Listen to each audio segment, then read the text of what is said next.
Around the time of Clinton's scandals, America was looking for a new president to restore traditional and religious values. George W. Bush knew that these traditional American values were corrupted in the 1960s and wanted to provide a solution. His goals were to reduce the power of the federal government while giving this power to the states and to strengthen the military. Wanting to win the presidency due to his father's loss by Bill Clinton, George W. Bush decided to run in the election of 2000 as the Republican nominee. He ran against Al Gore, who won the nation's popular vote but lost the electoral vote. The nation was divided into two Americas at this time. Gore had 48.4% of the popular vote, while Bush had 47.9%. George W. Bush became America's 43rd president. Bush wanted to win over the Democrats by representing himself as a family man to unite America. Conservatives supported Bush because he wanted to make a huge tax cut of $1.3 trillion in the next 10 years. He also planned to increase aid to education, decrease the use of prescription drugs through Medicare, and to partially privatize Social Security. He also wanted to appeal to Christians by supporting prayer in school and helping assist faith-based organizations.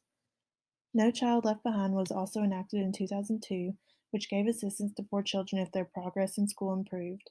If the test scores showed no improvement, schools would eventually close. Bush's popularity was plunging, and it looked as if he would be a one-term president like his father. On September 11, 2001, two planes crashed into the Twin Towers of the World Trade Center. America found out a few days later that this was an act of terrorism from a group in Afghanistan called Al-Qaeda. Bush declared a war on global terrorism and said that the new focus of his administration would be on the war. An ultimatum was issued to the Taliban to either turn over Osama bin Laden or face an invasion. At the time, the nation was still worried about terrorism. They felt that Bush was the best safeguard, so he easily defeated John Kerry. Bush would serve a second term as the 43rd President of the United States. In August of 2005, one of the nation's most destructive natural disasters hit New Orleans and the Gulf Coast.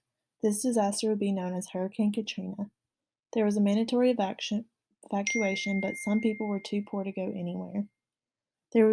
Bush promised to deliver one of the largest reconstruction efforts that the nation has ever seen. However, the government failed to plan the reconstruction out and could not build enough affordable housing. In the fall of 2007, America seemed more focused on the Democratic Party than the Republicans because of the war in Iraq. Many of the polls favored reforms of the Democratic Party, therefore, Barack Obama became the 44th President of the United States. This caps off the Bush administration. Thank you so much for watching.